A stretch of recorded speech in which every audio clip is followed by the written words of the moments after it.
Halo teman-teman, di video kali ini kami akan menjelaskan mengenai pajak kini dan pajak tangguhan. Harmonisasi standar akuntansi keuangan. Dalam kerangka dasar standar akuntansi keuangan, SAK, disebutkan bahwa tujuan laporan keuangan adalah untuk menyediakan informasi yang menyangkut posisi keuangan, kinerja, serta perubahan posisi keuangan suatu perusahaan yang bermanfaat bagi sejumlah besar pemakai dalam pengambilan keputusan. Laporan keuangan yang disusun untuk tujuan ini memenuhi kebutuhan bersama sebagian besar pengguna. Namun demikian, laporan keuangan tidak menyediakan semua informasi yang mungkin dibutuhkan pengguna dalam pengambilan keputusan ekonomi, karena secara umum menggambarkan pengaruh keuangan dari kejadian di masa lalu dan tidak diwajibkan untuk menyediakan informasi non-keuangan. Dalam Standar Akuntansi Keuangan Khusus PSAK nomor 46, mengatur akuntansi pajak penghasilan, disebutkan bahwa perusahaan dapat menyusun laporan keuangan akuntansi komersial dan laporan keuangan fiskal secara terpisah atau melakukan koreksi fiskal terhadap laporan keuangan komersial. Laporan keuangan komersial yang telah direkonsiliasi dengan koreksi fiskal akan menghasilkan laporan keuangan fiskal. Selanjutnya, rekonsiliasi laporan keuangan komersial ke laporan keuangan fiskal. Menurut Muhammad Zain 2008, rekonsiliasi merupakan penyesuaian antara laporan keuangan komersial dengan laporan keuangan fiskal melalui perbedaan permanen dan perbedaan sementara atau koreksi fiskal positif dan koreksi fiskal negatif yang dapat terlihat pada tampilan berikut ini, di mana ada rekonsiliasi yang menyesuaikan laporan keuangan komersial. Kemudian, melalui perbedaan permanen dan perbedaan temporer atau koreksi fiskal positif dan negatif. Kemudian akan menghasilkan laporan keuangan fiskal yang dimana merupakan data untuk pengisian surat pemberitahuan tahunan.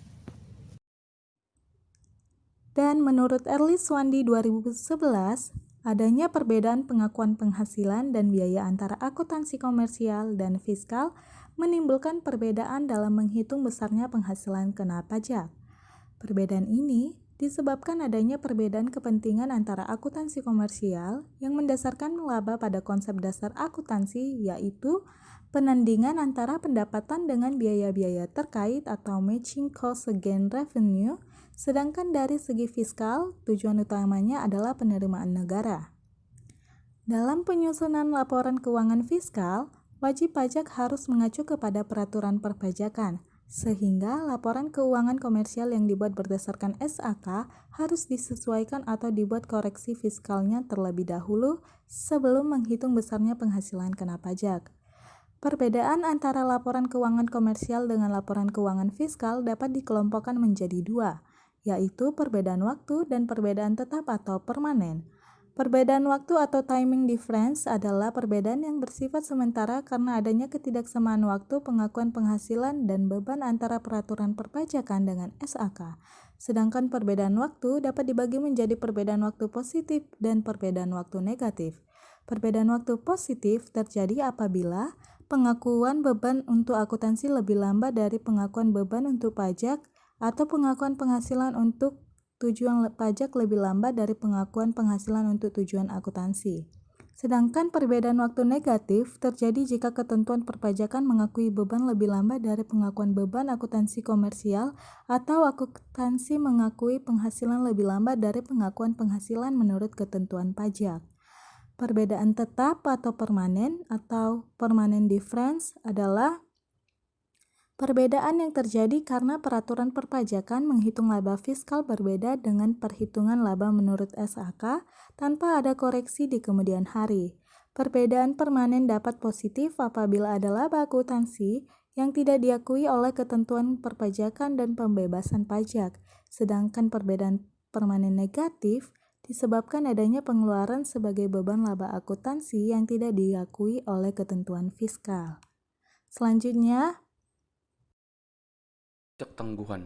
Berdasarkan Erlis Wandi 2011.299, pajak tangguhan memerlukan bagian yang cukup sulit untuk dipelajari dan dipahami karena pengakuan pajak tangguhan bisa membawa akibat terhadap berkurangnya laba bersih jika ada pengakuan beban pajak tangguhan. Sebaliknya juga bisa berdampak terhadap berkurangnya rugi bersih jika ada pengakuan manfaat pajak tangguhan. Pajak tangguhan diatur dalam PSAK nomor 46 tentang akuntansi pajak penghasilan. Apabila pada masa mendatang akan terjadi pembayaran pajak yang lebih besar, maka berdasarkan standar akuntansi yang berlaku umum harus diakui sebagai suatu kewajiban. Apabila ada kemungkinan pembayaran pajak yang lebih kecil pada masa yang akan datang, maka berdasarkan standar akuntansi yang berlaku umum dapat dianggap sebagai suatu aset. Besarnya pengakuan aset dan kewajiban pajak tangguhan dapat dihitung dengan mengalihkan beda waktu antara laporan keuangan komersial dengan laporan keuangan fiskal atau rugi fiskal yang dapat dikompensasi dengan tarif pajak yang berlaku. Namun perlu diingat, tidak semua beda waktu dapat dikurangi kan untuk tujuan fiskal. Semua itu harus sesuai dengan ketentuan perpajakan.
Contoh kasus pajak kini, PT Setia Purnama pada tahun 2022 mempunyai data sebagai berikut. 1. Laba bersih sebelum pajak komersial sebesar 500 juta rupiah. Yang kedua, bunga deposito sebesar 20 juta rupiah. Yang ketiga, sumbangan untuk perayaan 17 Agustus 2022 sebesar 5 juta rupiah. Yang keempat, aset tetap yang dimiliki terdiri atas 1. Tanah tahun perolehan 2017, harga perolehan 400 juta rupiah. Yang kedua, bangunan tahun perolehan 2017, harga perolehan 800 juta rupiah. Masa manfaat komersial 20 tahun, masa manfaat fiskal 20 tahun, metode penyusutan garis lurus.